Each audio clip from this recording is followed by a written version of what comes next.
Think of us as a Statler and Waldorf of the O2C world. Better and Walden. So is Copilot actually improving productivity, or is it just moving chaos and complexity elsewhere? Is it failing because of vendor hype or because organizations lack readiness, awareness, and one of our favorite subjects, governance? Because they are selling it. So they exactly know what are the basic requirements and when the tool is delivering good results. So definitely this is not even close to plug and play. Actually reviewing the output from Copilot took them longer than if they would create it from scratch. Otherwise, we lose the customer. So, it can be really big in terms of revenue, future sales areas. And Copilot doesn't help here. We have outdated files on our shared drive, 5,000 version of the new future credit policy. Great session. Thanks very much. Welcome to the Spicy AI podcast, Control+Disrupt. I'm Mark Harrison. I'm Joanna Miller, and we will be diving into AI world with a special focus on credit and order to cash, and of course, the challenges leaders facing.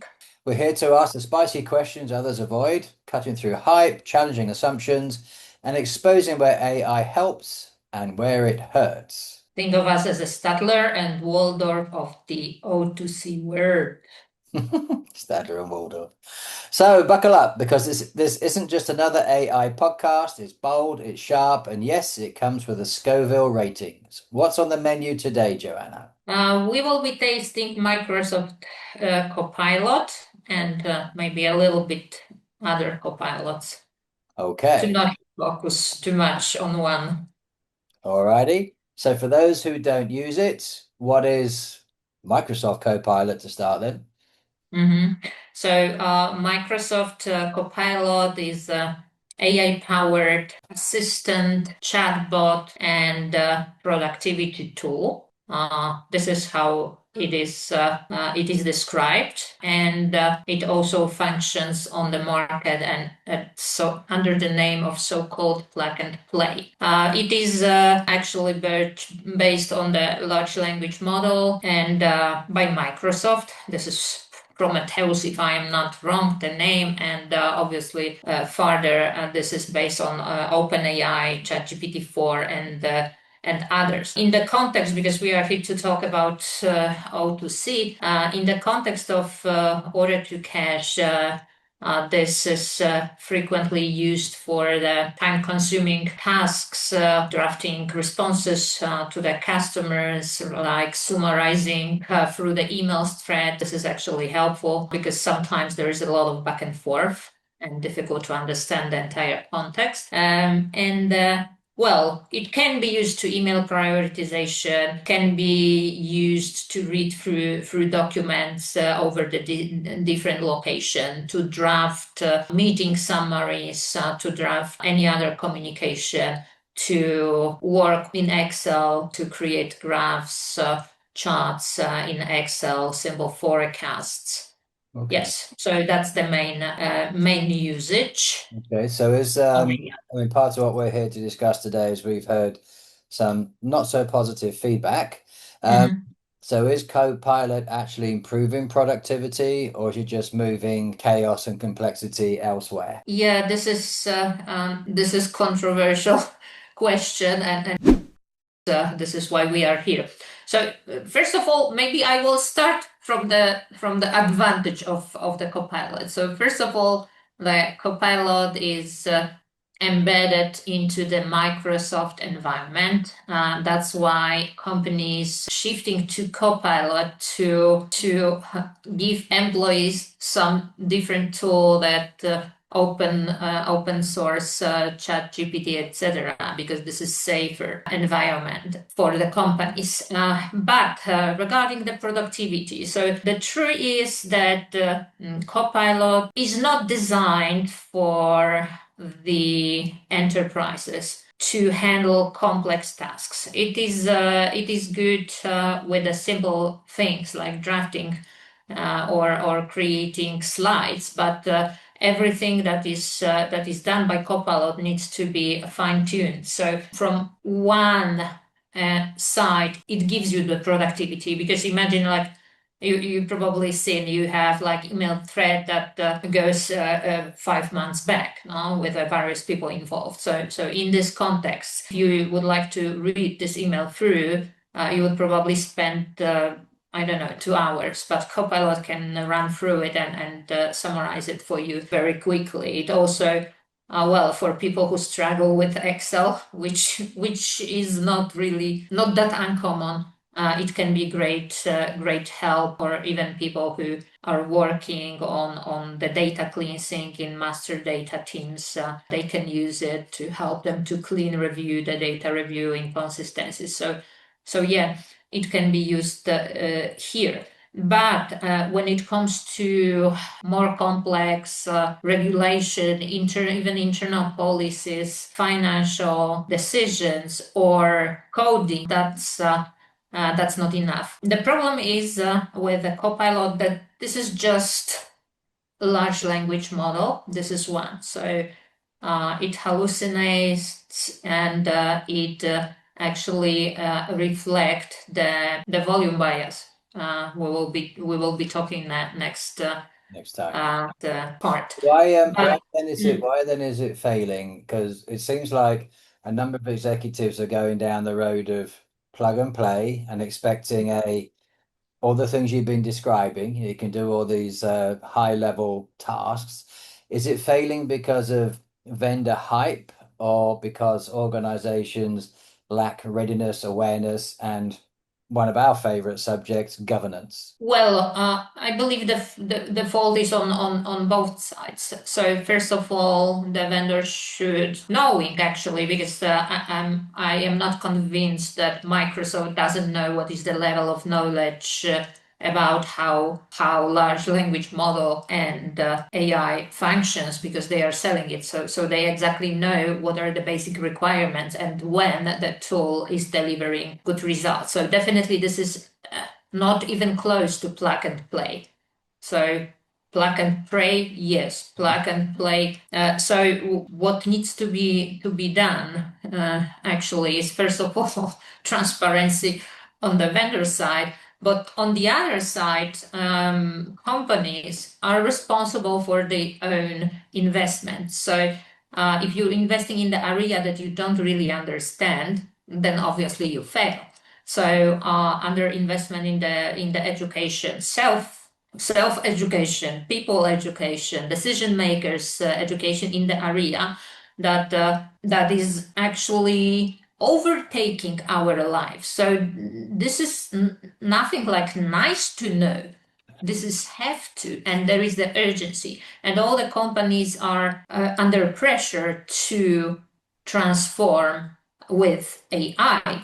But if they don't understand, they never invest in the tool or invest in the solution if the tool doesn't provide the relevant solution to make the AI work, because they need to understand that company, I believe they know, that the data that we are producing in any company are imbalanced. It's natural. I never seen that every customer has the same number of invoices. No. So this is unrealistic. There is different situation, different credit limits, different groups of customers, different segments, etc. But data are naturally biased. So, and actually, this is not Copilot failure. We cannot blame Copilot itself No, because I it was going to works like say, it is designed. on that point, I think it's really important that something we're going to emphasize a lot in this series is that when we talk about training of the people, the users, yes, understand more about AI, Copilot, and every other application that's being used, but also it's essential they understand the basics of the actual job itself. Like we were talking just now about volume bias. Now you've got to have a really reasonable understanding of your portfolios. And you mentioned different things there, payment methods, payment terms, number of invoices, and so on. The the people that are working in our case in credit control, collections, disputes, cash allocation, and so on, to have a really good understanding of what it is that they're working for today. And that's absolutely essential if you're going to transfer over or spend more time on technology, because it's all very well learning how AI works, but if you can't put it in the context of your day-to-day job on our side or in AP or other areas, you're not going to be able to see when errors occur. You're just going to say, well, that's what Microsoft says, so here we go. Yeah, we cannot totally we cannot rely especially on the Copilot when we treat it as plug and play. So the Copilot It'd be no requires different. balanced data, and we don't have this balanced data. So in fact, the Copilot in current format we cannot use even for more advanced tasks. So imagine that you have credit policies stored on the shared drive, you have emails with customers' financial data, and you have what else we can have, Dun& Bradstreet or any experience, credit reform, whatever reports, Yeah. various. And we ask Copilot make the analysis out of this. On top, he needs to retrieve the payment behavior data. But first thing, on our shared drive, we have 10 versions of the credit policy out of 10, 3 are expired, 4 are draft of the future policies. And Copilot doesn't know that. He will just take whatever it is. Then the customer data. If we don't review what we are feeding Copilot with, there may be incomplete data, missing pages, etc. Actually, payment behavior. So this is also interesting because Copilot doesn't know what does it. But the good payment behavior depends on the industry, on the company politics as well, because some companies allow, I don't know, 10% up to 30%, and some companies like Johnson Controls require a maximum 4% one day past. So you don't know, and Copilot doesn't know. How can you trust Copilot without curating the data that you feed Copilot with? You cannot. This comes back to something you and I have spoken about a few times coming, and I guess this comes back to what we said at the beginning about governance. So, who's the owners of this? To me, it seems it has to be cross-functional. IT for their Yeah. expertise, but really the majority has to be led by the credit O2C teams. It's their data. Yeah, definitely. So the data in a companies should be treated as a product, no, not the side product, because many times there is a thinking, okay, so this is just something in the system. The real work is happening here when I think, when I do, etc. No, data is a product because this is order, this is quote, this is credit limit, this is invoice that moves the money, even though they are in the virtual format.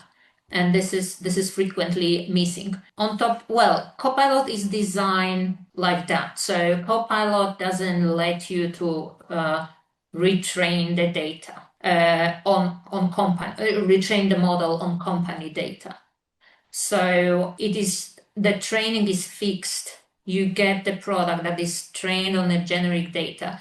Then it works on your data that is imbalanced and cannot give you realistic Realistic. Yeah, patterns. yeah. um, you cannot, in my opinion, and yeah, I will be repeating it all and over. In my opinion, any AI tool shouldn't be plugged directly into the system, any system, any email, because unless used to the specific cases like summarizing the meetings or summarizing the emails, because the volumes are unequal, so whatever is there will be amplified. If there are errors or missing data, it will make it up. So each product should be heavily verified by specialists, especially in finance. We cannot totally rely. So it needs to be really treated as an assistant. because what experts complaining about, this is not only about the emails were prioritized incorrectly, but also it can lead to some consequences. But it can be situation where the tax advisor or the tax department and utilizing Copilot to create tax strategy for the next quarter. And actually, well, there was information floating that actually reviewing the output from Copilot took them longer than if they would create it from scratch. Because Copilot, like every LLM, hallucinating, and if he doesn't know, he make up an answer. And this is natural behavior, so this is not its fault. It is probabilistic model, so it just gives the words that fit best. So we need to be very careful. There's a temptation here. Well, before I go on to the next point, I think first of all, what you've been describing there really is no different to any other technology. And going back a couple of minutes, we were talking about, just relying on saying, well, this information came out of Copilot or whatever system, therefore it's right. And this is no different really to, I mean, I bet a million times a day people are still putting wrong formula into an Excel spreadsheet. It's the same thing, right? And you got to kind of know that it looks right or it's not right and so on. My next question I wanted to look at really, there's a temptation here really, isn't there, to use Copilot as like an unsupervised digital intern, cheap, right? You're gonna get a lot of things done for very little cost. And when you were talking about email prioritization, I think you had a personal experience, or somebody close to you had a personal experience where that was part of what they wanted Copilot to do, organize their emails. Well, tell us how it all ended up. What was the logic applied? Oh yeah. So obviously frequency over quality. Because this is plug and play meet effect actually. Because if you think about plug and play, someone is telling you, you just plug and you have everything done. So you are following it, you are plugging, and you are not aware about the biases about how it works. And actually, well, like every probabilistic model and statistical model, it considers frequency as the most important, or the very high numbers as the most important. And without any curation, like weighting or rebalancing, sampling, undersampling, that we will be going back to this topic as well later, this will not prioritize correctly. And this is, sometimes this is, it can be small problem, but sometimes it can be big problem, because what people are very frequently using to after the holidays to prioritize. And even this prioritization can lead to some harmful situation. For example, if actually out of 500 emails that you receive during the holiday, you get the highlight that the HR is changing the interior of your office, considers the most important, and there is the email ignored from the important customer, but only one. Yeah. They're not paying you a million. That They're not about paying the you a million quality quid. climb, Mm. urgent need to act, or there is a follow-up from the sales manager about the credit limit extension, otherwise we lose the customer. So it can be really hurting in the terms of revenue, future sales. And the priority would be from HR that we got donuts on Friday, and that $1 million customer is still 257 down the list of priorities, right? So, yeah. Exactly. And he will be there Yeah. if we don't wait the emails and continuously, because also the other problem is that our priorities are changing and directly. So if we want to plug it into the systems, we would need to figure out the really complex weighting method that actually would need to be adjusted periodically or permanently. So that creates additional layer of work to make the Copilot work, and still there is a hallucination risk. Definitely, we would need to have. I am not talking now about balancing, but because well, even if the data is clear, let's assume this miracle, we have clear data. So still there is a volume imbalance in the naturally. But normally we have errors, we have missing, we have misspelled areas, and Copilot doesn't help here. We have outdated files on our shared drive, 5,000 version of the new future credit policy, and none of them tagged as future outdated current, because we are working and we know which one, no, which one is this. So we do not even think to tag it. So the tagging exercise would be huge. I think the what's I mean we're getting near the end of our time for this session, but I think the moral of the story, as is ever thus, nothing new. It's been the same for decades and decades.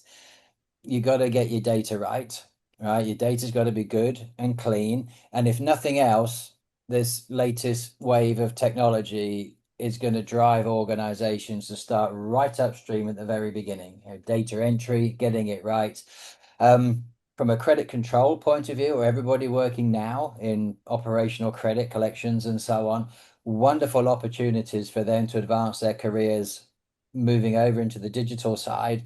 But you've got to understand the basics, right? You know, it's like I said earlier, it's all very well, you know, being very competent on what Copilot or other aspects of AI can do, but if you can't put it in the context of operational reality, you know, it doesn't have a great deal of relevance. So sadly, yes, we've been beaten by the clock. Great session. Thanks very much, Joanna. If you want to know more, please get in touch with Joanna or myself. We'd love to hear your opinions, whether you agree or not. Next time we explore the recipe for volume bias, right? Volume Yes. bias. Yes. So see you soon and keep your AI spicy. Yay. Yay. Thank you and goodbye. Goodbye.